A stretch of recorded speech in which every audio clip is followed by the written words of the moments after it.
see you there. What's going on, fella? Nothing, G. We just here straight chilling with this Atwood machine. For real, Kev. What's it do, homie?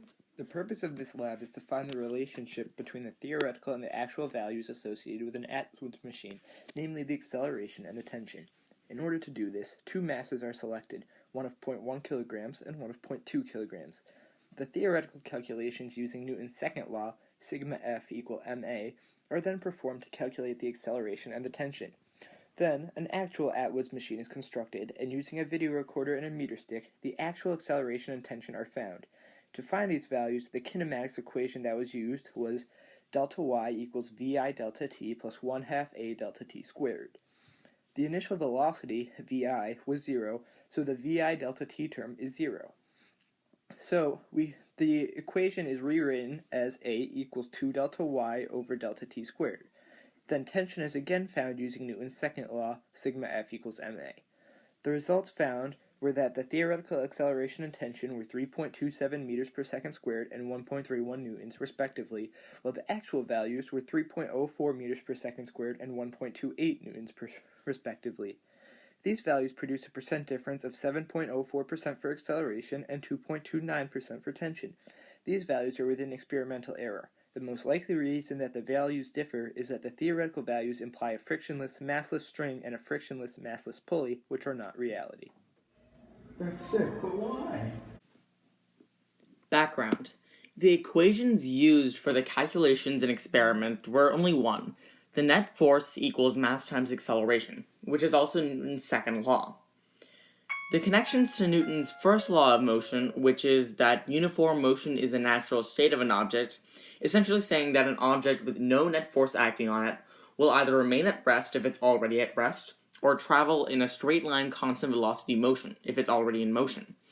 The Atwood machine that was built connects to Newton's first law, as the masses are going to move at a constant positive velocity acceleration throughout the entire motion, as net force does not equal 0, connecting to Newton's first law. The experiment also connects to Newton's second law, which tells us that net force equals mass times acceleration, as that's the major equation that we're going to use for most of the calculations.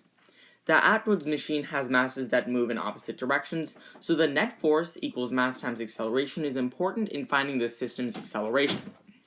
Lastly is Newton's third law, which explains that every force is a member of an action-reaction pair, acting on two different objects and pointing in equal magnitudes in opposite directions.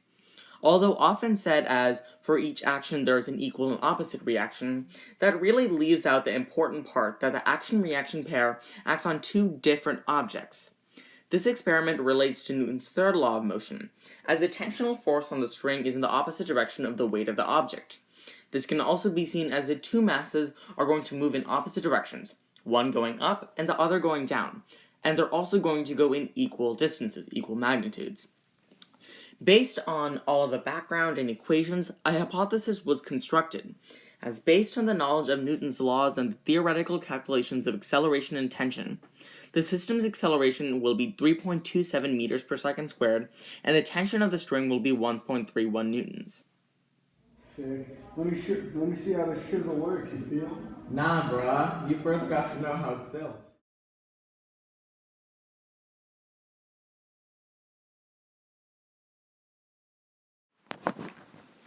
Okay, to experimentally find the acceleration and tension of the system, we first need to set up the Atwood machine using the ring stand and pulley by securing the base of the ring stand at the edge of a solid level table using the big C-clamp.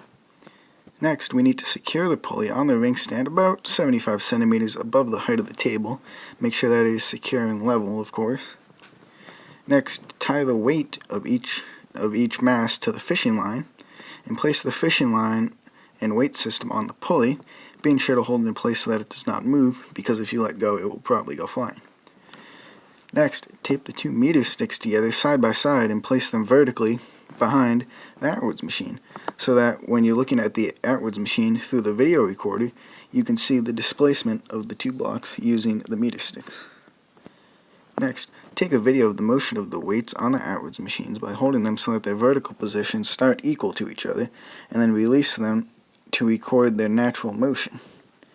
Repeat this step about at least 5 times and record data. Using the videos captured of each trial in the slow motion, record data for the displacement in a given time interval of each trial. After calculating the theoretical values of tension and acceleration using our Newton's formulas, calculate the actual values of tension and acceleration using the experiment data. Lastly, find the percent difference between the theoretical and actual values of both tension and acceleration.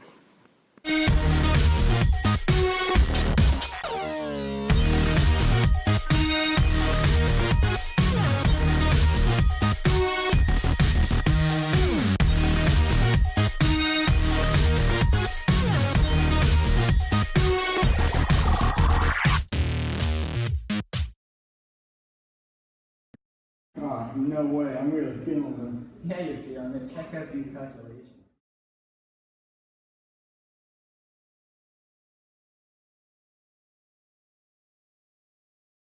Oh man, I'm learning a lot today. We're just getting started. Here's our analysis. It's mad tight, bro.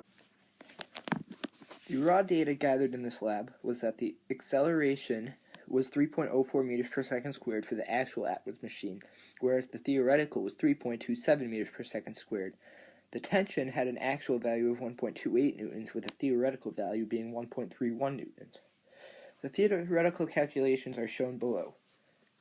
To find the tension and the acceleration, Newton's second law, sigma F equals ma, was used, and it was rewritten so that tension equals m1g minus m1a, and tension equals m2a plus m2g, where m1 is the heavier weight, the 0.2 kilogram one, and the m2 is the 0.1 kilogram weight.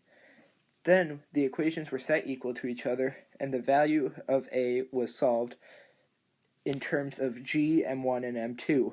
Then the values were plugged in, and the acceleration was found to be 3.27 meters per second squared. To find the tension, the equation T equals m2a plus m2g, which was already derived earlier, was used, and the values were again plugged in to get 1.31 newtons. To find percent difference, the equation used was the absolute value of the theoretical calculation minus the actual calculation over the theoretical calculation times 100. The values for both tension and acceleration were plugged in individually. The percent difference for acceleration was found to be 7.04%, and the percent difference for tension was found to be 2.29%. There are discrepancies between the theoretical and the actual acceleration and tension, as shown by the percent difference, but these are within experimental error. One trend that's observable here is that both the actual acceleration and tension are less than the theoretical values, which suggests that there are other forces involved, such as friction. The theoretical calculations assume a frictionless pulley and a frictionless string, which are not reality, and these could lead to the percent difference.